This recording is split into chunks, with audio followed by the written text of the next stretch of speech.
Good evening. You're listening to the Xtreme Movie Show. I'm your host, Rob, broadcasting to you from the Xtreme Studios in the Pine Hills Palace, just west of Orlando, Florida. I have the young 20-something Professor Pixel, also from Central Florida, here as we embark upon the Halloween month here of October in 2024 with another hurricane coming. It's wet and cold and gray outside, so what better time to talk about Forever Night, Season 1, Episode 10, Dead Air. Pixel, you're but a child. You're 2 generations removed from I as an 80s teenager. So I have to tell you, as we've mentioned with Forever Night, this was a different attempt at making a vampire somewhat sympathetic in the sense that they didn't really want to make it too sexy. They wanted to go the opposite way with the AIDS scare in the 80s and 90s going on pop culturally. This Canadian version of procedural detective has been pretty interesting, pretty campy, pretty low budget. And tonight, it does bring to our attention a phenomenon that was starting to reoccur pop culturally speaking. That would be radio. So long-time radio used to be a certain way. It started to fade out. Music patterns started to change. You had MTV starting in the early 80s. Now we're talking the early 90s. You start to have a resurgence of AM radio stations with talk radio, mostly politics and such. Rush Limbaugh immediately comes to mind, was blowing up huge at the time, a lot of shows and all that. So we have the late night calling type of radio thing. This is absolutely perfect for this kind of a show here. And the lady who plays the person we'll be talking a bit more about, I thought she did a really interesting job considering she's not much of an actress. She's a bit of a writer. She wrote some of the episodes and all that. But I like Cary. something about late night radio that's perfect for this. What's your take on this episode? So I've seen this episode twice now. Yeah, I like bits and pieces of this episode, but most of it I'm just there for. Yep. I don't think it's bad by any stretch. It's just not one of the more intriguing episodes. At least with like the last episode, we had somebody becoming a vampire. We got to see that twice. Mm-hmm.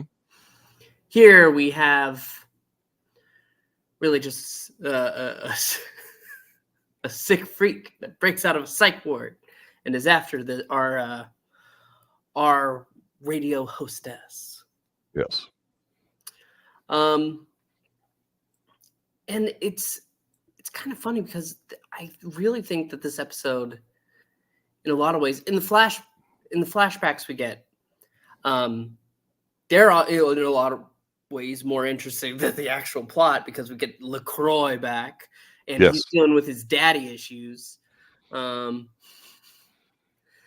that is to go ahead and connect to the killer as well. I do like that we're still doing that we're still connecting here and there, but I feel like I'm just not that invested. Diane Cary, she looks lovely. She goes ahead. She has that voice, sultry. The husky radio voice. That is correct. And she smokes like a chimney stack, as they say. But it's not enough to go ahead and like make up for the fact that it's just okay. I think that's what it comes down to a lot for this episode. Yeah, it's an episode where we find her immediately late night. She's answering questions. She's like a shrink that wanted to get on the radio, so people call up. And of course, people call up radio shows. A lot of times you think, oh, they've got problems, they've got issues. There was a lot of stuff on the radio actually in the 80s too, where you would have like a late night hostess that would do nothing but like love song dedications. Or you'd have one that would do something that like Dr. Ruth Westheimer that was big popular in the 80s and 90s, a German lady talking about sexual relations of all kinds, really, in a G-rated way, because she seemed like your favorite grandmother who'd make you a sandwich and tell you how to put your penis inside the girl's vagina, and she'd talk to you that way. And at the time, I know it sounds kind of tame by maybe today's standards, considering the way social media is, but at the time, that was kind of cutting edge in that it was available publicly that way, not just, word of mouth sort of stuff. So we see this lady basically hearing a guy call up, and the guy's got one of these crazy kind of voices. And it's just like, yeah, okay, whatever, perv. She's heard it before. I like how we make some really easy conveniences in TV writing where, like, they're talking about the shrink where he accidentally bumps into her when she's in her to give a report about something. And they're him and Shanky are driving around town, and they hear her, and they're listening to it. She does not do a bad job in here, and there's something cozy and comfortable about a radio station that's dimly lit real late at night in this room. It's not like today where it's like, oh, everybody can do a podcast, including us. So I'll agree with you about this episode just sort of kind of being there.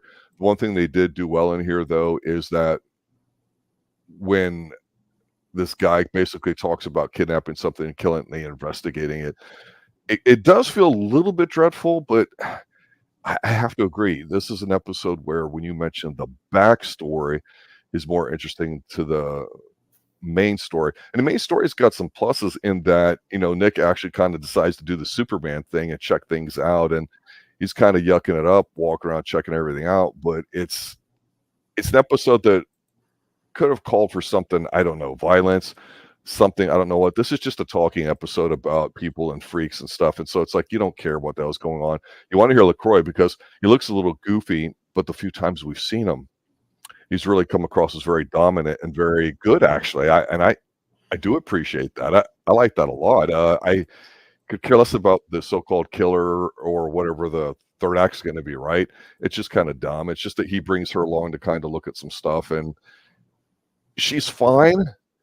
But this is one of the first few times, as much as Nick's charming it up with her, I don't feel like there's a lot of chemistry. Do you? No. And all Shanky does in this episode really is get told that, oh, you like listening to this show, don't you, Shanky? No. Well, I'm just No, I maybe. just work with the articles. Okay. Yeah. And it's I wish I had more positive things to say. I don't. It's not that in itself is a negative, but it's not a negative episode. It's just something that kind of exists. In a lot of ways, that's disappointing, but it's not bad. I can't tell somebody, oh yeah, you don't want to watch this episode. This is one of the worst episodes of the season. No, it's fine, and being fine is fine. But it's I don't know. I'm getting to that point in the show where I'm like, we're supposed to be doing something a little more. We have our vampire detective. Other than going ahead and vamping out to scare the creep in this episode, what did he do that had to do with him being a vampire? Well, he his flashbacks, but yeah, I mean, and it's not always going to have it. The thing about the show is I haven't brought this up yet, and I think now's a good time to do it because this episode's a really good example of it. One massively popular TV show in the 80s that I was a huge fan of real time watching it. It was not a hit until the reruns in the summer of 85, and that would be Miami Vice with Don Johnson and Philip Michael Thomas and a bunch of guest hosts. Incredible guest actors coming on, everybody old, new, and all that time. But what made Miami Vice really great was the fact not only was it filmed there, you got a sense of Michael Mann's cinematography. And this is the guy that had done Thief. He did the original Silence of the Lambs called Manhunter in 86, done Heat, Collateral. You just feel like you're in his movies. I've always said that you can feel when you're around it. But they basically took some obscure kind of government kind of sucks. There's some sort of agent's drug deal going on, and there's a guy named Calderon, and you kind of don't really care because what you're really interested in Miami Vice is the people get along, watching what's going on in the background, the music. It's an atmospheric kind of catch-all. This show usually does a pretty good job of it. I just think they wait a little bit too late in here to do it, where Nick gets kind of angsty and gets his I always call it the timeline where I'm checking for his especially collared shirt, his name that escapes me, the turtleneck kind of scene and all that, because he's yucking up with her, but she has too much time on screen with him, and he's not in danger. Shanky's not in danger. So this is one of his first episodes where it's like, he's sitting there, he's laying on the ground, he's looking up at the sky, he's getting all stressed out because things are escalating in his mind, but we don't care because nobody that we know about is directly involved. And so while you've got some chick singing something and you got the lightning going on, all that, it's kind of cool, but basically it's about some dopey loser dude that calls up and ends up, getting involved in it. And you'd mentioned this before a couple episodes ago where you're like, the guy was kind of a wimp. He was just kind of whatever. I mean, ultimately she ends up getting kidnapped, right? And he has to get in there to vamp out a little bit, and that's kind of cool. But when you look at the guy, you're like, okay, this isn't a dude that you think of in your basement playing video games or whatever. He's just an average dude, kind of like overdoing it with a gun and saying, "Oh, I've got to do it" and stuff. And it's like, I'm not feeling it at all. No. Lame with a capital L. Yep, and that's the key problem that I'm having right now. Episode 10 out of what, 20 something? We're almost halfway through. There's got to be some give coming soon. Something a little more supernatural. Well, we do find out with the B story, the historic one here, that I mean, we say he's 800 years old. I mean, it depends, I guess, how you look at these timelines and stuff, but it's not something we're doing a hard fast track to because nothing's building with these episodes. I thought there'd be a subplot kind of building, but there's not. It's just little bits of characterization and data to flesh him out a little bit. What's weird about the ending here where he vamps out, he's just kind of walking in that really slow Michael Myers pace, with his teeth showing up and the sparks are flying and all that, and the dude shooting wildly and everything. But right before all this kind of happens, when he's walking down to where the area is at, some chicks like roller skating past him, like, wait a minute. And I had to back up and look at it again because I'm like, is this like a fast food restaurant? Is it something like whatever? And like, no, it's not. It's just what the hell's a chick doing at night? Roller skating past them. And I'm like, did I see that right? I just, it kind of threw me off a little bit because you get the classic thing where Shanky's like listening the next day after the dude's been caught or whatever, and Shanky calls up and they're having fun. And I thought this episode could have been maybe a little more lighthearted with Shanky and him kind of talking about maybe a Shanky issue or something, or Shanky busting his chops on it. But it kind of wanted to stick to that same thing of him kind of like being all angsty. And you can't be angsty all the time because then when you're not, if you're not angsty in all the episodes, it makes it more important when you are. And to your point, about halfway through, as much as I love a dark tone that can go through, Shanky's supposed to sometimes be the comic relief, and I think he's come across as being stronger. Ted, this would have been an episode that would have benefited from Shanky getting a little bit more, attention rather than her. And she wasn't bad, but the A story is just so forgettable. I mean, and they didn't really make too much commentary on what it means for the type of people that call in late night a TV show and relate it to anything. It's just, It's sad. It's disappointing. Nope. And yet, that ending scene where he goes ahead and there's a new host, and he's talking about this one's for all the cops out there. Tell me, do women really love a guy in uniform? And Nick goes ahead and drops a call, and then wait one moment and hands it to Shanky, and Shanky starts telling a story because he's pressured into it. Like, okay, haha, it's funny, but it's not. It's nothing. It's I hate that. I hate that it's a lot of nothing. At least 2 episodes we got James Hong, and he's great. But yeah, and it's last episode we had somebody becoming a vampire before our very eyes. That was cool. Yeah. Even if it didn't deliver in all the ways that I would have liked, that was still cool. This is a whole lot of nothing. And it's okay. It doesn't have to be. This would have been a great episode if you take out of it, hey, what do we want to get out of this episode? If we suck at everything and only one thing passes, let's have him and Shanky, let him bust Shanky's balls a bit more or something, or vice versa, build it up. They kind of do, but it's just sort of thrown in. It could have been like a running gag or something in the whole episode. Well, it kind of is because you could excise this. You could excise this episode from the first season so far, and you wouldn't miss it.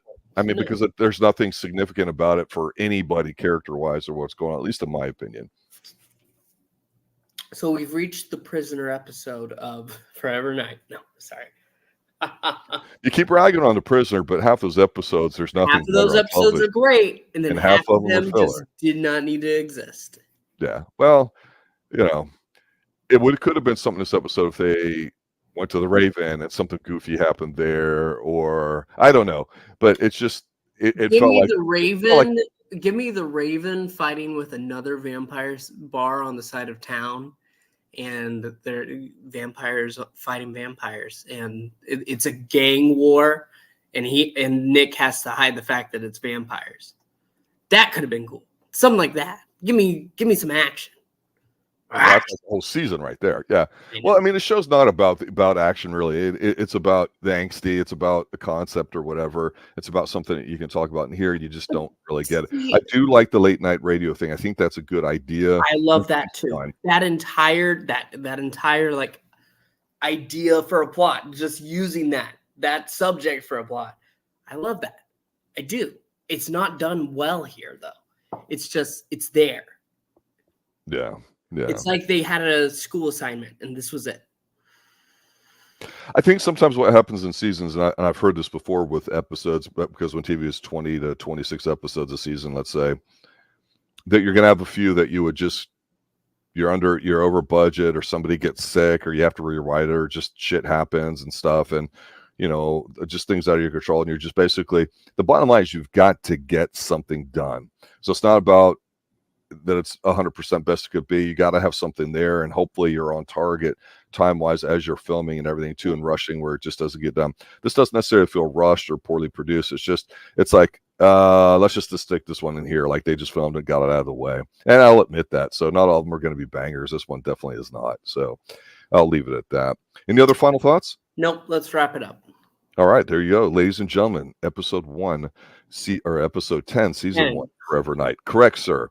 It's definitely a middle of the pack sort of episode. Nothing remarkable whatsoever about this, unless you like seeing him vamp out a little bit. But it's even not that cool because I don't even think we see the colored contact lenses and the funky angles of the Raven and the mysterious green and blue lights they have. It's just the bullshit Hollywood Sparks as the guy's shooting a gun that has no muzzle flash and looking like he weighs 90 pounds. I mean, that's the killer. At least it could have been a cool dude or something. But no.